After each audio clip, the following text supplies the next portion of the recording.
ya bugu ya nzumbululo ndi bugu i sa faniho na dziṅwe.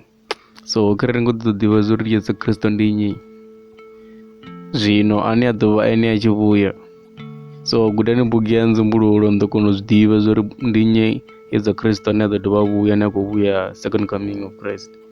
Ro vhudzwa kha bugu ya nzumbululo uri Yesu o ima muṋangoni.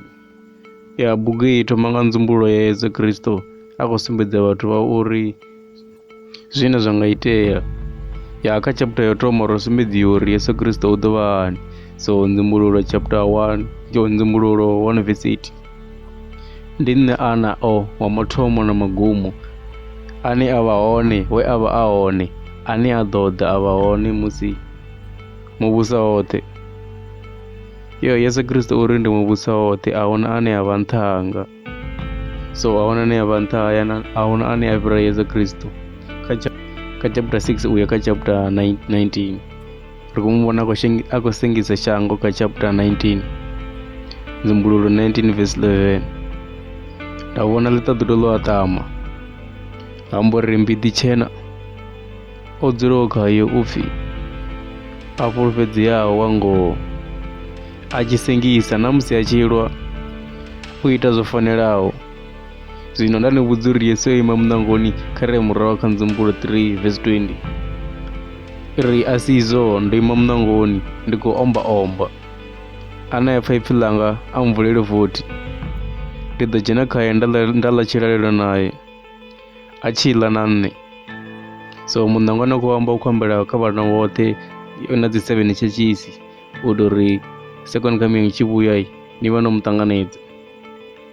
So zwire zwo ndi zwa uri ipfhi ḽa Mudzimu a ḽi vuwi ḽa pfhi ḽo fhelelwa nga tshifhinga, kana ndi zwithu zwa kale zwi kha ḓivha zwi khou ḓi itea zwithu zwino, ndi zwithu zwa zwino. Bivhili yo no pfhi ndi ya muluvheno, ndi ya ṋamusi, maipfhi one a dzula a zwino. So like kha ri zwi tsheke kha Roman 15 verse 4 iri zwo ṅwalwaho kale zwo ṅwalwa uri funza uri nga u konḓelela na nga u fhembeledzwa nga maṅwalo ri wane fulufhelo. So a rumele kha verse ya nzumbululo 3 verse 20. So ri tsheka afho muṋangoni u khou ambula kha dzimbilu dzashu. Yesu o ima muṋangoni u khou ṱoḓa ri tshi humela kha vhugala hawe. Woṱhe wo itaho tshivhi, muṋango wa u shanduka na u confessa ha zwivhi a u ngo valwa. So hu tshina rumu ya u shanduka no ita zwithu zwavhuḓi, mara a ḓovha tshifhinga tshine u shanduka a zwi nga ḓo tou vha nṱha ha ṱafula, a zwi nga ḓo vha easy. Like a zwi nga ḓo vha easy kha muthu muṅwe na muṅwe, a zwi nga ḓo tou vha nṱha ha ṱafula kha muthu muṅwe na muṅwe. So ḓuvha heḽo ḽi sathu swika u khou ri kha ri shanduke,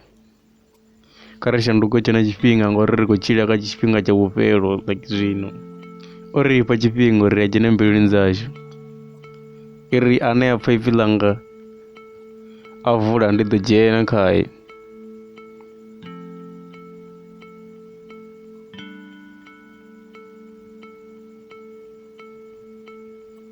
So musi no muvulela ha khou sokou dzhena fhedzi, u khou dzhena na ḽa tshilalelo naye. Ende why tshi ḽa tshilalelo na muthu o muvulelaho? Ngauri na vhathu vhane vho kwashia dzimbilu, like vhathu vhane vha pfha vhuṱungu, vhane vha balelwa no tou vuwa. So u khou ḓo ḽa tshilalelo navho. So khereni no ṱutsheliwa nga muthu kana ni khou lemeliwa, a ni khou tou dzula na fhumula, a ni ngo faneliwa nga u wara. Yesu ndi ene nḓila, u bva zwilula zwaṋu, u tshila na muthu ane o kwasheaho. Ri ita smile shangoni, mara vhusiku ri vha ri khou lila. So na musi ni songo takalela ni sokou ri ndi yone, mara a ri khou tou tshila nga nḓila ya so. Muṅwe na muṅwe o fhiwa maanḓa, o fhiwa thendelo ya u amba na Mudzimu. So ndi wone phindulo, vha nga fhedza u vhaiselana, vha nga ni fhodza, vha nga ni tshidza zwivhini ngori vha ya ni funa. Like a thi ḓivhi zwine zwo ni vhaisa kana zwo ni kwashiaho, mara hu na ane anga ni fha phindulo, hu na ane anga ni healer mbilu yaṋu. Vha ri ḓisani thaidzo dzaṋu dzoṱhe, kha nṋe ni ḓo wana mulalo. Yesu huna ndavha na ini, vhaṅwe vhathu vha vhuya vha ṱoḓa thuso, mara a zwi khou thusa.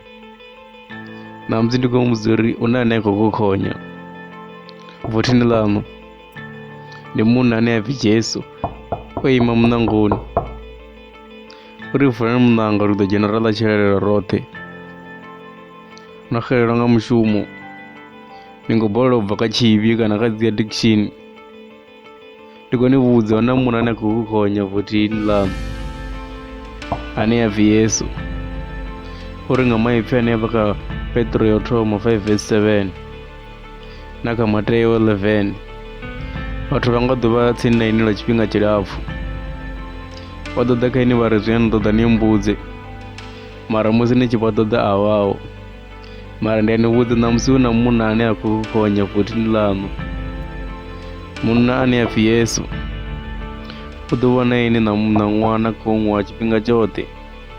U ḓo vha na ini, ndi Mudzimu ane a dzhena kha nyimele iṅwe na iṅwe, ahuna zwine zwa vha zwihulwane khaye. No i vhona Isaya 43:1-2. Zwino ene Yehova we a u sika, ene we Yakobo we a u vhumba, ene we Israele u amba uri u songo ofha, ngauri ndi ḓo u phulusa, ndo u vhidza nga dzina ḽau, u wanga 2. U tshi dzhena maḓini, ndi na iwe. U tshi wela milambo, a u nga kumbiwi. U tshi tshimbila vhukati ha mulilo, a u nga swi.